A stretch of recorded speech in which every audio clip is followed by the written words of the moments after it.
Korean pop culture is on a meteoric rise. It's hard to have missed that from Parasite. Being the first foreign language film ever to win a Best Picture Oscar, Parasite: The Squid Game. Becoming the most watched show on Netflix, Good Game is now on track to become the most watched Netflix show of all time. This was, I think it's fair to say, something that was surprised smash hit. It cost less than 30 million Australian dollars to make. And they're expecting to reap around $1.2 billion, in K-pop group BTS becoming the biggest boy band in the world.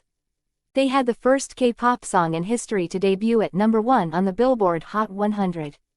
None of this is a coincidence, it's by design, it's deliberate, it's halyu, which literally means wave of career. Halyu is the term used to define the ongoing exploitation and globalization of Korean entertainment and culture, and it is a finely tuned strategy orchestrated by the Korean government. This is why Korean society has been heavily molded by conflict, dictatorship, and poverty. The Korean War from 1950 to 1953 left Korea divided into North and South. Now, what happened to North Korea will be for another video. So let's just focus down south in order to try and rebuild South Korea. Dictator Park Chung-hee put all his focus into industrialization that left the entertainment industries ignored and censored heavily by the regime. It was only after his assassination in 1979 that Korea started to refocus on cultural exports. But things were moving pretty slowly until the dinosaurs came along. Jurassic Park was the biggest movie in the world in 1993. It broke all the records and made nearly $1 billion in that year alone. The South Korean government took note and then took action. Key advisors to the president suggested that the government make a bigger investment in media production. They said that the Hollywood blockbuster made as much money as the sale of 1.5 million Hyundai cars, one of South Korea's biggest exports.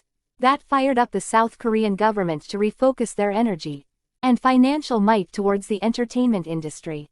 And they did not muck around. The Korean Ministry of Culture was immediately restructured. And they enacted a law to encourage massive Korean businesses like Samsung to invest in the local film industry. It was all going smoothly until in 1997, the Asian financial crisis struck South Korea.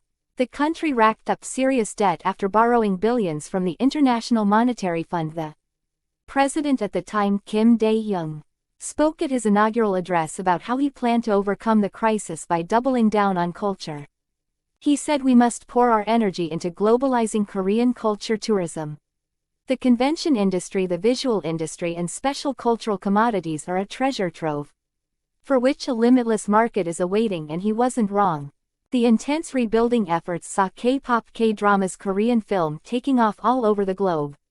But it wasn't just pop culture for the masses. A hallmark for almost all releases is addressing social issues. A standout example is the economic equality.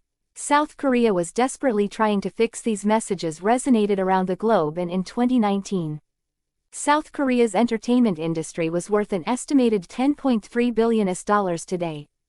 Halyu is one of South Korea's main exports. And Netflix has just invested over $1 billion in creating original Korean content. But it's not just about making money. Products such as K-pop are a source of Korea's soft power, which basically means the ability to wield global influence simply through appeal and attraction.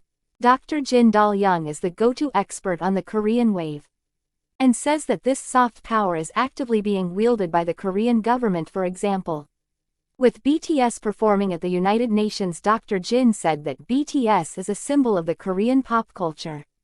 And the government, be it liberal or conservative, is keen to seize on the global popularity of the Korean way to build national image and identity. BTS alone has the power to influence their millions of fans known as the ARMY. Across the globe pre-pandemic, BTS was the reason 1 in 13 tourists were visiting South Korea. What triggered your interest in Korean culture and language? It was K-pop for me, actually.